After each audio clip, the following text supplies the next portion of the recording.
स्वागत है आप सभी का आज कोचिंग क्लासेस पे।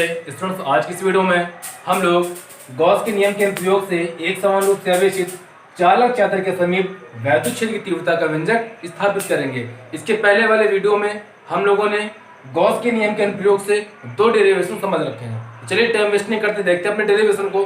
डेरिवेशन में जैसा बोला गया है यहाँ पर एक समान रूप से आवेशित चालक चादर। आपको चादर कैसे लेनी है?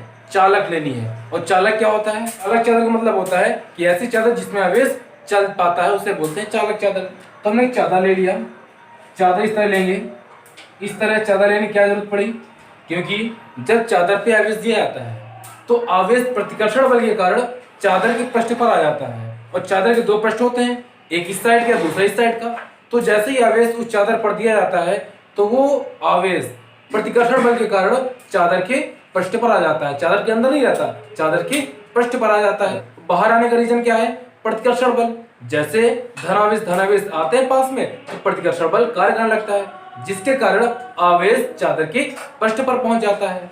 तो जैसे इस चादर को हमने आवेश दिया तो आवेश अंदर न रह के प्रतिकर्षण बल के कारण बाहर आ जाते हैं। तो ये आवेश है जो कि बाहर आ गया। एक पृष्ठ हमने मान लिया, ये पहला पृष्ठ है। अब इसके बाद ये हमारा दूसरा पृष्ठ है, यहां पर भी आवेश आ जाएगा। ठीक है, ये हमारी हो गई चालक चादर। अब इसी के समीप हमें वैद्युत क्षेत्र की तीव्रता का व्यंजक निकालना है। तो हमने मान लिया कि चालक चादर है, इसके समीप कोई बिंदु P है जहां पर हमें वैद्युत क्षेत्र की तीव्रता निकालनी है। इतनी बात समझ में आ गई। तो चलिए अब थ्योरी लिखना स्टार्ट करते हैं। तो लिखेंगे यहाँ पर चित्रानुसार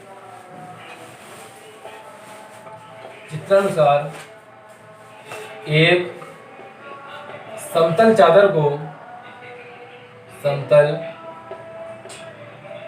को एक समान रूप से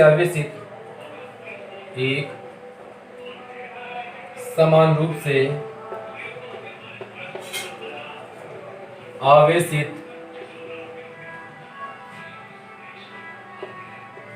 किया जाता है।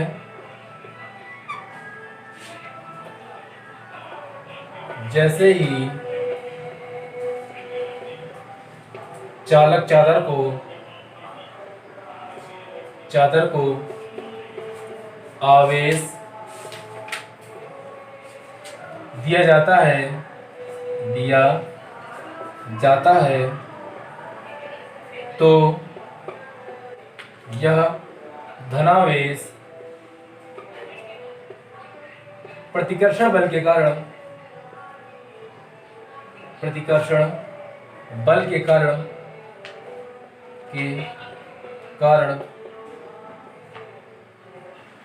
चालक की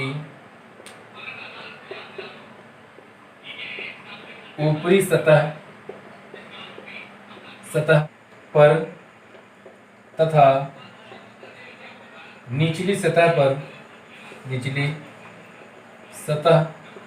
पर आ जाता है। जैसे हमने चालक चादर को आवेश दिया तो प्रतिकर्षण बल के कारण जो धनावेश था वो चालक के पहले पृष्ठ पर और दूसरे पृष्ठ पर आ जाते हैं, या बोल सकते हैं ऊपरी पृष्ठ पर या निचले पृष्ठ पर आवेश आ जाता है। अब इसी समय हमें वैद्युत क्षेत्र की तीव्रता ज्ञात करनी है। तो यहाँ लिख सकते हैं चालक चादर के समीप वैद्युत क्षेत्र की तीव्रता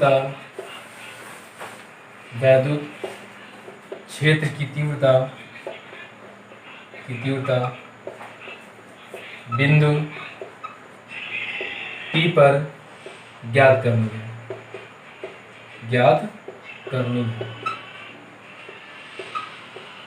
चालक चादर के समीप वैद्युत क्षेत्र की तीव्रता बिंदु P पर ज्ञात करनी है। ये कोई बिंदु P था जहां पे हमें वैद्युत क्षेत्र की तीव्रता का व्यंजक निकालना। अब यहाँ पर फोकस करिए।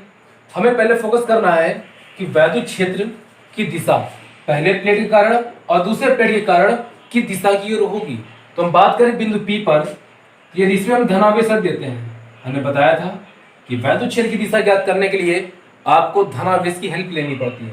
तो जैसे धनावेश हम बिंदु P पर रखेंगे तो पहले पृष्ठ की बात करें तो पहला पृष्ठ क्या करेगा? इस धनावेश को प्रतिकर्षित करेगा। और किस दिशा की ओर प्रतिकर्षित करेगा, तो इस दिशा की ओर प्रतिकर्षित करेगा। समझ में आया कि नहीं आया? इस दिशा की ओर प्रतिकर्षित करेगा।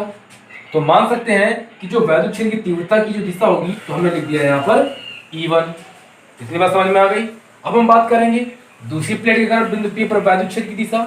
यहाँ पर देखिए, यहाँ पर भी धनावेश और हमने बिंदु P पर भी धनावेश लिया है, तो दोनों आवेश प्रतिकर्षण करेंगे। प्रतिकर्षण करने के कारण जो वैद्युत क्षेत्र की जो दिशा होगी दूसरे प्लेट के कारण, उसकी दिशा भी इसी दिशा की ओर हो जाएगी। इतनी बात समझ में आ गई कि यदि बिंदु P पर हमें कुल वैद्युत क्षेत्र की दिशा ज्ञात करनी होगी तो हमें E1 और E2 को ऐड करना पड़ेगा। ऐड क्यों करेंगे? क्योंकि दोनों की जो दिशा है वो एक ही दिशा में है। तो चलिए लिखते हैं यहां से, पहली सतह के कारण बिंदु P पर वैद्युत क्षेत्र की तीव्रता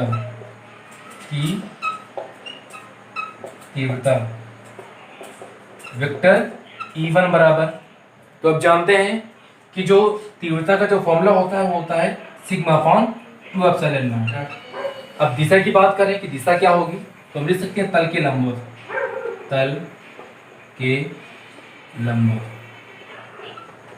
ठीक है, यहाँ पर एक मिला है इस तरह, तो 90 डिग्री बनेगा ना, तो हमने यहाँ से बोल दिया तल के लंबवत। तो चलिए हम निकालते हैं दूसरी सतह के कारण बिंदु P पर वैद्युत क्षेत्र की तीव्रता। दूसरी सतह के कारण बिंदु P पर वैद्युत क्षेत्र की तीव्रता E2 लिखेंगे यहाँ पर हम, वेक्टर E2 बराबर, यहाँ पर भी सिग्मा अपॉन 2 एप्सिलॉन नॉट हो जाती है। ठीक है, तुमने यहाँ से E1 का मान निकाल लिया और E2 का मान निकाल लिया।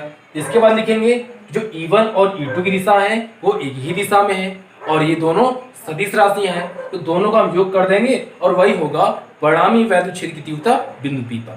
तो चलिए अब लिखते हैं इसको, E1 व E2 सदिश राशियां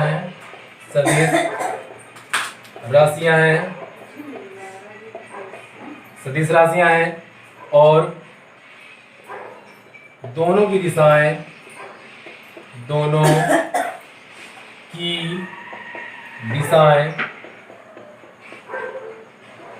एक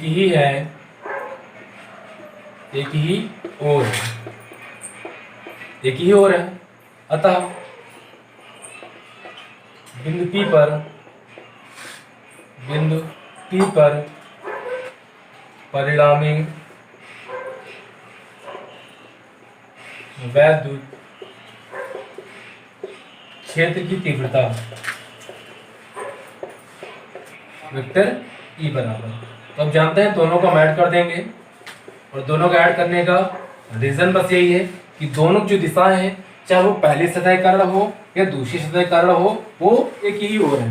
ठीक है, तो E1 का मान तो अभी हमने निकाला था sigma upon 2 epsilon not, plus यहाँ बात करें E2 की बात करें तो वहां पर हो जाएगा सिग्मा अपॉन 2 एप्सिलॉन नॉट, और दोनों को ऐड करो तो ऐड करें क्या हो जाएगा 2 सिग्मा अपॉन 2 एप्सिलॉन नॉट। 2 से 2 कट जाएगा तो E बराबर क्या निकाला गया आ जाएगा सिग्मा अपॉन एप्सिलॉन नॉट। यही होता है चालक चादर के समीप वैद्युत क्षेत्र की तीव्रता का व्यंजक। एग्जाम में बहुत ज्यादा पूछा जाता है, भले 3 नंबर पूछा जाता है लेकिन एग्जाम में बहुत ज्यादा रिपीटेड ये है।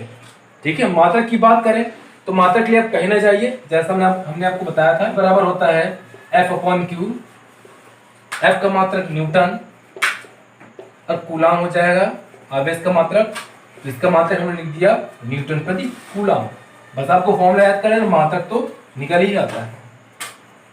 तो आई होप आपको पूरा डेरिवेशन अच्छे से समझ में आ गया होगा। इस वीडियो में इतना ही रखिए, मिलते हैं नेक्स्ट वीडियो में। लेकिन जाने से पहले याद रखिए, यदि वीडियो आपको पसंद आए तो वीडियो को लाइक एंड शेयर करना बिल्कुल ना भूलिए।